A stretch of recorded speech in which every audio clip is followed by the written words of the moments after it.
शुभ प्रभात मित्रांनो, good morning. तर मित्रांनो, आज मी तुम्हाला माझ्या सड्यावर घेऊन जाणार आहे। कोकणात तुम्हाला प्रत्येक गावोगावी एक असा सडा पाहायला मिळेल।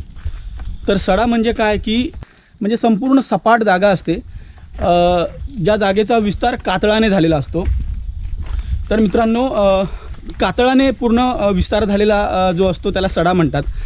आणि तिकडे गुरांना चरवण्यासाठी वगैरे गावातली लोक जी आहेत ती गुरांना आपल्या चरवण्यासाठी घेऊन जातात। तर अशा सड्यावर मी आता जातोय। तर मित्रांनो, या व्हिडिओमधून तुम्हाला कोकणी माणसाचं दैनंदिन जीवनाची सुरुवात कशी होते ते थोडक्यात दाखवण्याचा प्रयत्न करेन। आणि जसं तुम्हाला मी आता म्हटलं की हा जो सडा आहे ज्याचा विस्तार कातळाने झालेला आहे। तर कातळ म्हणजे काय की जांभा दगड असतो, म्हणजे इकडे कोकणात आमच्या जांभ्या दगडाने घरं बनवली जातात। तर तो जांभा दगड जो आहे त्याचा विस्तार जमिनीच्या खाली खोलवर झालेला असतो। तर हा जो जांभा दगड आहे या दगडापासूनच कोकणात घरं बनवली जातात। आणि आता माझ्या म्हणजे गावच्या सड्यावर तशा प्रकारच्या खाणी वगैरे नाही आहेत, नाही तर तुम्हाला काही गावांमध्ये तुम्ही जर गेलात तर तिकडे मोठमोठ्या अशा खाणी बघायला मिळतील। म्हणजे एखादी खाण आपल्याला बघायला मिळाली तर तोही दाखवण्याचा प्रयत्न करेन। म्हणजे माझ्या मामाच्या गावी पण असा एक सडा आहे आणि तिकडे मोठमोठ्या खाणी बघायला मिळतील तुम्हाला। तर तिकडे आता असं म्हणजे काय म्हणतात, असं धरणासारखं स्वरूप असेल एखाद्या खाणीचं, इतकं अशा मोठ्या मोठ्या खाणी असतात, म्हणजे ज्याच्यातून ते दगड जे आहेत मशीनच्या सहाय्याने कोरून ते दगड काढले जातात आणि ज्यापासून कोकणात घरं बनवली जातात। तर अशा प्रकारचा मित्रांनो सडा असतो। अप्रतिम निसर्ग सौंदर्य आहे तिकडे। मी सुद्धा आता बऱ्याच वर्षानंतर चाललो आहे आणि एका कोकणी माणसाच्या दैनंदिन जीवनाची सुरुवात जी आहे ती सकाळी गुरं चरवण्यापासून होते।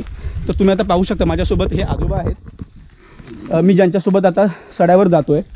तर बघा, यांची ही गुरं आहेत, हे 3 बैल आहेत आणि एक गाय आहे। तर अशी दैनंदिन जीवनाची सुरुवात असते एका कोकणी माणसाची। तर आता आपण जाऊया सड्यावर आणि तुम्हाला दाखवतो की तो सडा कसा आहे, त्याचा विस्तार कसा झालेला असतो आणि तिथला निसर्गसुद्धा तितका छान आहे मित्रांनो। तर आता कसं आहे की म्हणजे आता पावसाळा असल्यामुळे म्हणजे या सड्यावर किंवा सर्वत्र हिरवगार झालेलं गवत असतं, म्हणजे रानमाळ जो आहे तो वाढलेला असतो आणि गुरांच्या खाण्याची व्यवस्था आहे ना ती आपसुकच झालेली असते।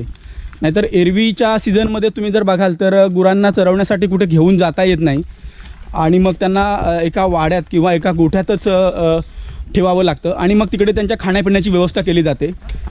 पण पावसाळ्यातलं या गुरांचं जे जीवनमान आहे ते अशा प्रकारचं असतं, म्हणजे त्यांना कोकणी माणूस जो आहे तो सकाळी उठून, आता हे बघा, हे आजोबा तुम्ही जर बघाल तर इकडे त्यांच्या खांद्याला एक पिशवी लटकवलेली आहे जिच्यामध्ये त्यांच्या जेवणाची सुद्धा, म्हणजे त्या पिशवीमध्ये त्यांचा टिफिनसुद्धा आहे, म्हणजे डब्याची वगैरे जेवणाची व्यवस्था करूनच ते जातात।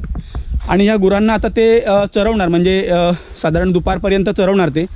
त्या गुरांची चांगली पोटं टुमटुमीत भरली की मग त्यांना परत घरी घेऊन येणार। आणि हे सगळं करत असताना दुपारसुद्धा ओलांडून जाते कधी कधी, म्हणजे हां, म्हणजे 1-2 वाजता। किती वाजेपर्यंत आणतो बाबा आपण? 1-1.5 तर त्यांच्या म्हणण्यानुसार 1-1.5च्या सुमारास गुरं परत आणली जातात घरात आणि मग तोपर्यंत त्यांचं पोटसुद्धा चांगलं भरतं। इकडे सुद्धा बघा एक गुरं येत आहेत, तर ते सुद्धा त्यांची गुरं चरवण्यासाठी वरती सड्यावरती घेऊन चाललेत।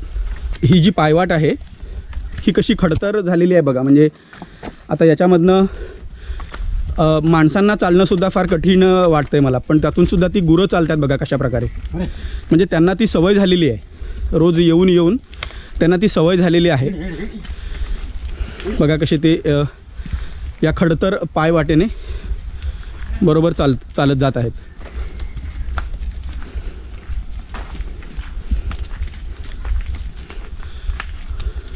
मी जेव्हा निघालो म्हणजे वाडीतून माझ्या, तेव्हा सूर्योदयसुद्धा झाला नव्हता आणि आत्ता म्हणजे माझ्या वाडीपासून हा जो सडा आहे हा साधारण 1-2 किलोमीटरच्या अंतरावर आहे आणि थोडासा असा चढण्याचा भाग आहे। तुम्ही तर पाहतायच की रस्ता थोडासा खडतर पण आहे आणि थोडासा असा चढण्याचा रस्ता आहे, थोडंसं थकायला होतं।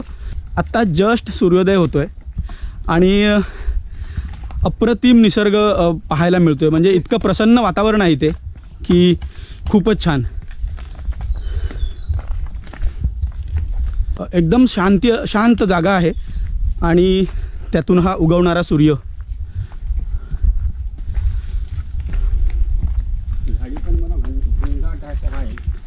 आणि हा जो परिसर आहे म्हणजे माझ्या वाडीतून सड्यावर येईपर्यंतचा जो परिसर आहे संपूर्ण जंगलाने वेढलेला परिसर आहे मित्रांनो.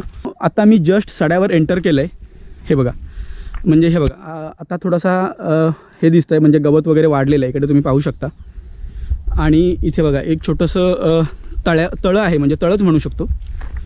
थोडासा खोल भाग आहे आणि त्यात आता पाणी आहे पावसामुळे. तर हे बघा, आणि या पाण्यात जे आहे ह्या वनस्पती वाढलेल्या आहेत. सूर्याचं प्रतिबिंब ते पाण्यात दिसतंय. तर हा आहे आमचा सडा. आता इथून आपण थोडंसं पुढे पण जाणार आहोत. सड्यावर असणाऱ्या काही झाडांची किंवा वनस्पतींची सुद्धा थोडक्यात ओळख करून देतो. तर हे जे आहे हे निवडुंगाचं झाड आहे. याला करवंदाचं झाड म्हणतात. हे बघा, याला काटे असतात. हे एक इथे झाड आहे ज्या झाडाला ना छोटी छोटी अशी फळं येतात. आता मला त्याचं नाव आठवत नाही आहे. फळं मला दिसत आहे तिकडे आलेली. तुम्हाला मी जो म्हटला होता तो हा कातळ आहे. म्हणजे हा जो सडा आहे या सड्याचा विस्तार संपूर्ण ह्या कातळाने झालेला आहे. म्हणजे इकडे जमीन नसते जास्त, बरोबर ना. आणि इकडे बघा हे गवत बघा, गवत खूप वाढलेलं आहे. आणि गाई आणि बैल बघा कसे निवांत चरतात आता ते. हे बघा,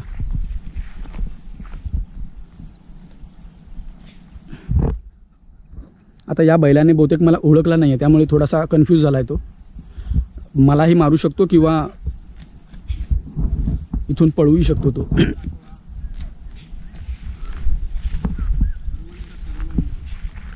हे बघा, बैल घाबरला. म्हणजे मित्रांनो या गाई बैलांना इथे चरण्याचा आनंद जो आहे ना तो वेगळाच आहे. या पावसाळ्यामध्ये गुरं पण चरण्याचा आनंद घेत आहेत. ताजं ताजं गवत, हिरवगार गवत. म्हणजे ज्याप्रमाणे आपण चिकन मटण खाऊन खुश होतो, जो आनंद आपण चिकन मटण किंवा फिश खाताना घेत असतो, बहुतेक तोच आनंद या गुरांना मिळत असावा.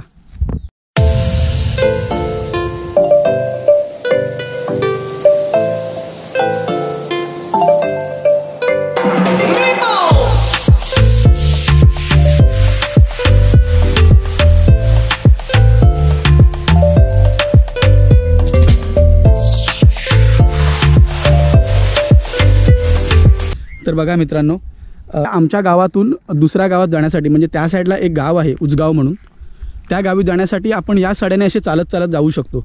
म्हणजे इथून एक अजून 2-3 किलोमीटरचं अंतर असावं म्हणजे ते पार केल्यानंतर त्या गावी पोचता येतं. तर असे कोकणात ना सडे आहेत म्हणजे गावोगावी. इथे आल्यावर बघा एक थंड हवेची अशी झुळूक येते ना मित्रांनो, जी आपल्या शरीराला थंड असलेल्याचा स्पर्श करून देते.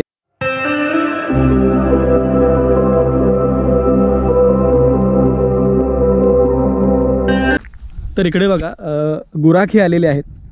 हे इकडे एक काका आहेत आणि ही वाडीतील मुलं आहेत. अशी म्हणजे आता सुट्ट्यासुद्धा आहेत त्यामुळे अशी गुरं घेऊन येतात इकडे चरवण्यासाठी. तर मित्रांनो, कसा वाटला आमचा हा सडा ते तुम्ही मला कमेंटद्वारे नक्की कळवा. व्हिडिओ आवडला असेल तर लाईक करा, शेअर करा. माझ्या चॅनलला सबस्क्राईब करून बेल बटन दाबा जेणेकरून सर्व व्हिडिओंचे नोटिफिकेशन्स तुम्हाला सर्वात आधी मिळतील. असेच छान छान व्हिडिओ आपण या चॅनलवर घेऊन येणारच आहोत. तोपर्यंत तुम्ही काळजी घ्या. देव भलं करो.